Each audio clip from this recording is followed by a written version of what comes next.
প্রশ্ন একটাই, কেন আগুন ইব্রাহিম আলাইহিসসালামকে পোড়াতে পারেনি? আপনি দেখছেন ইতিহাসের পাঠশালা। আজ আমরা প্রবেশ করছি ইতিহাসের এমন এক অধ্যায়ে যেখানে প্রকৃতির নিয়ম ভেঙে গেছে আল্লাহর এক নির্দেশে, যেখানে আগুন তার স্বভাব ভুলে গেছে, যেখানে সত্য আর মিথ্যার সংঘর্ষে জিতে গেছে ঈমান।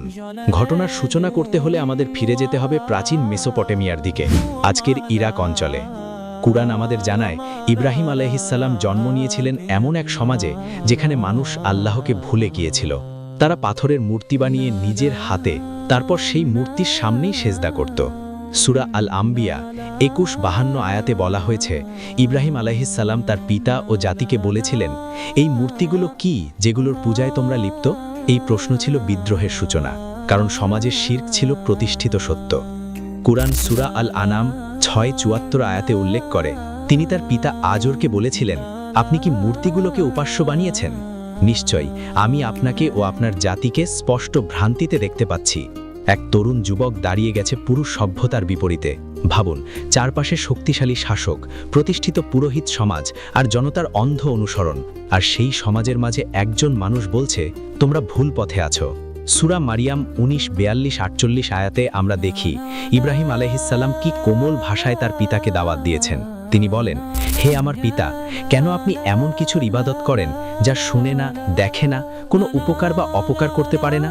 এই যুক্তি ছিল সরল কিন্তু ভীষণ শক্তিশালী, কারণ সত্যের যুক্তি সবসময় সরল হয়। কিন্তু সমাজ সত্য সহ্য করতে পারে না যখন সেই সত্য তাদের স্বার্থে আঘাত হানে। সূরা আল আম্বিয়া ২১-৫৭-৫৮ আয়াতে আল্লাহ বর্ণনা করেন, একদিন ইব্রাহিম আলাইহিসসালাম পরিকল্পনা করলেন।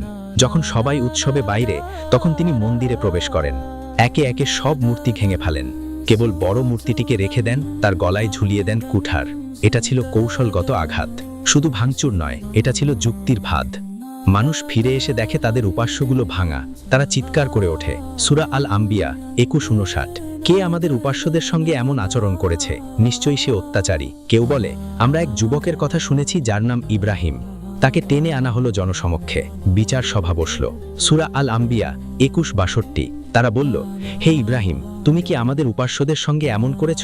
তিনি শান্তভাবে উত্তর দিলেন ২১-৬৩, বরং এই কাজ করেছে তাদের এই বড়টি, তোমরা তাকে জিজ্ঞেস করো যদি সে কথা বলতে পারে। এই উত্তর ছিল বিস্ফোরণের মতো। মুহূর্তের জন্য তারা নিজেদের মধ্যে ফিরে গেল। আয়াত ২১-৬৪, তারা নিজেদের মধ্যে ফিরে গিয়ে বলল, নিশ্চয়ই তোমরাই তো জালিম। কিন্তু পরক্ষণেই তারা আবার অহংকারে ফিরে গেল। আয়াত ২১-৬৫, তুমি তো জানো এরা কথা বলে না। ঠিক তখনই যুক্তির শেষ আঘাত আসে। আয়াত ২১-৬৬, ইব্রাহিম আলাইহিসসালাম বললেন, তবে কি তোমরা আল্লাহ ছাড়া এমন কিছুর ইবাদত করো যা তোমাদের উপকার বা অপকার করতে পারে না? এটা ছিল প্রকাশ্য বুদ্ধিবৃত্তিক পরাজয়। তারা হেরে গেছে যুক্তিতে। কিন্তু ক্ষমতাবানরা যুক্তিতে হারলে কি করে? তারা শক্তি প্রয়োগ করে। সূরা আল আম্বিয়া ২১-৬৮, তারা বলল, তাকে জ্বালিয়ে দাও এবং তোমাদের উপাস্যদের সাহায্য করো যদি কিছু করতে চাও। এখানেই সিদ্ধান্ত, আগুন। ইতিহাস ও তাফসিরে উল্লেখ আছে, তারা বিশাল অগ্নিকুণ্ড প্রস্তুত করেছিল, এত বড় আগুন যে মানুষ কাছে যেতে পারছিল না। সূরা আস-সাফফাত ৩৭-৯৭-৯৮, তারা বলল, এর জন্য একটি স্থাপনা বানাও এবং তাকে জ্বলন্ত আগুনে নিক্ষেপ করো। তারা তার বিরুদ্ধে চক্রান্ত করল, কিন্তু আমি তাদেরকে পরাজিত করলাম। এখানে কুরআন বিশাল প্রস্তুতির কথা বলে। বুনিয়ান অর্থাৎ নির্মিত কাঠামো, অর্থাৎ আগুনটা ছিল পরিকল্পিত, বিশাল, প্রদর্শনমূলক শাস্তি। এটা ছিল জনসমক্ষে ঈমানকে ধ্বংস করার চেষ্টা। ভাবুন সেই দৃশ্য, চারপাশে জনতা, কেন্দ্রে বিশাল আগুন, শিখা আকাশ ছুঁই ছুঁই, তাপ এত তীব্র যে কেউ কাছে যেতে পারছে না। তাফসিরে এসেছে, তারা একটি যন্ত্র বা নিক্ষেপণ পদ্ধতি ব্যবহার করেছিল যাতে দূর থেকে তাকে আগুনে ছুঁড়ে ফেলা যায়, কারণ আগুনের তাপে এগোনোই সম্ভব ছিল না। একজন মানুষ দাঁড়িয়ে আছে মৃত্যুর সামনে, তার বিরুদ্ধে রাষ্ট্র, তার বিরুদ্ধে সমাজ, তার বিরুদ্ধে পরিবার, কিন্তু তার পক্ষে কে? কুরআন আমাদের সরাসরি সেই মুহূর্তের সংলাপ দেয় না, কিন্তু সূরা আল আম্বিয়া ২১-৬৯ আয়াতটি সেই ইতিহাসের কেন্দ্রবিন্দু। কুলনা ইয়া নারু কুনি বারদান ওয়া সালামান আলা ইব্রাহিম, আমি বললাম, হে আগুন, তুমি ইব্রাহিমের উপর শীতল ও নিরাপদ হয়ে যাও। খেয়াল করুন, এখানে কোনো নাটকীয় বর্ণনা নেই, কোনো দীর্ঘ বিবরণ নেই, মাত্র একটি বাক্য, কিন্তু এই একটি বাক্য প্রকৃতির সমস্ত নিয়ম ভেঙে দিয়েছে। আগুনের স্বভাব কি? পোড়ানো, তাপ দেওয়া, ধ্বংস করা। এটা আল্লাহর নির্দিষ্ট নিয়ম, কিন্তু সেই নিয়মেরও মালিক কে? আল্লাহ। যখন তিনি বলেন কুনি, হয়ে যাও, তখন আগুনও তার প্রকৃতি বদলে যায়। এখানে দুটি শব্দ গুরুত্বপূর্ণ, বারদান অর্থাৎ শীতল এবং সালামান নিরাপদ। শুধু ঠান্ডা নয়, যদি কেবল ঠান্ডা হতো তাহলে অতিরিক্ত শীতেও ক্ষতি হতে পারত। তাই আল্লাহ বললেন, শীতল ও নিরাপদ, পরিপূর্ণ সুরক্ষা। এটাই তাওহীদের চূড়ান্ত ঘোষণা।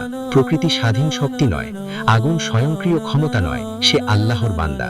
যখন আদেশ আসে সে মান্য করে। সূরা আল আনকাবুত ২৯-২৪ আয়াতে আল্লাহ বলেন, তারা বলল, তাকে হত্যা করো অথবা জ্বালিয়ে দাও, কিন্তু আল্লাহ তাকে আগুন থেকে রক্ষা করলেন। এতে রয়েছে নিদর্শন বিশ্বাসী কোনো সম্প্রদায়ের জন্য। এখানে নিদর্শন, আয়া, অর্থাৎ এটা শুধু অলৌকিক ঘটনা নয়, এটা একটা বার্তা। প্রশ্ন হলো, এই বার্তা কি? আগুনের ভিতরে দাঁড়িয়ে থাকা একজন মানুষ, যার কোনো বাহ্যিক রক্ষা নেই, কিন্তু তার অন্তরে আছে অবিচল ঈমান। এই ঘটনা দেখিয়ে দেয়, ক্ষমতার উৎস আগুন নয়, রাজা নয়, জনতা নয়, ক্ষমতার উৎস একমাত্র আল্লাহ। কিন্তু এখানে আরো গভীর কিছু আছে। কেন আল্লাহ আগুনকে ঠান্ডা করলেন? তিনি চাইলে ইব্রাহিম আলাইহিস সালামকে আগুনে পড়ার আগেই রক্ষা করতে পারতেন। তিনি চাইলে আগুন জ্বালতেই দিতেন না। তিনি চাইলে জনতার মনে ভয় ঢুকিয়ে দিতেন, কিন্তু তিনি তা করেননি। তিনি চেয়েছেন ইতিহাসের বুকে স্থায়ী এক নিদর্শন তৈরি করতে, যেন যুগে যুগে মানুষ জানে, যখন তুমি একা দাঁড়াও সত্যের পক্ষে, তখন তুমি আসলে একা নাও। এই ঘটনার পরিণতি কি হয়েছিল? সূরা আল আম্বিয়া ২১-৭০। তারা তার বিরুদ্ধে চক্রান্ত করেছিল, কিন্তু আমি তাদেরকে সবচেয়ে বেশি ক্ষতিগ্রস্ত বানালাম। যারা আগুন দিয়ে ঈমানকে শেষ করতে চেয়েছিল, তারাই ইতিহাসে পরাজিত। আর ইব্রাহিম আলাইহিস সালাম, তিনি হয়ে গেলেন খালিলুল্লাহ, আল্লাহর বন্ধু। সূরা আন-নিসা ৪:১২৫ আয়াতে আল্লাহ বলেন, আল্লাহ ইব্রাহিমকে বন্ধুরূপে গ্রহণ করেছেন।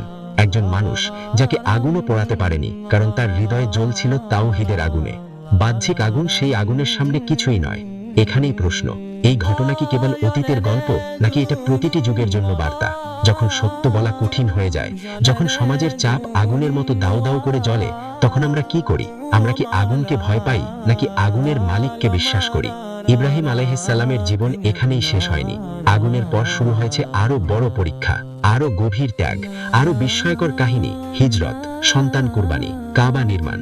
আগুন ছিল শুধু সূচনা, কিন্তু সেই আগুনের ভিতরের মুহূর্ত, যখন আল্লাহ বললেন, হে আগুন, শীতল ও নিরাপদ হয়ে যাও, এই বাক্য ইতিহাসকে বদলে দিয়েছে। কেন আল্লাহ তাকে বাঁচালেন? কেন অন্য অনেক নবী নির্যাতিত হলেন, শহীদ হলেন, কিন্তু এখানে আগুন থেমে গেল? ঈমানের কোন স্তরে পৌঁছলে প্রকৃতিও নত হয়? আর আমাদের জীবনের আগুন, ভয়, সংকট, অত্যাচার, সেগুলোর সামনে দাঁড়িয়ে আমরা কোথায়? আগুন কি সত্যিই পোড়ায়, নাকি আল্লাহর অনুমতিই পোড়ায়? যদি অনুমতিই সবকিছু হয়, তাহলে আমাদের ভয় কার কাছে?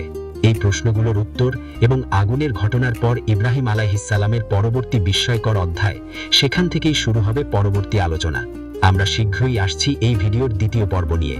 ভিডিওটি ভালো লাগলে একটা লাইক ও কোনো মতামত থাকলে কমেন্ট করে জানিয়ে দেবেন।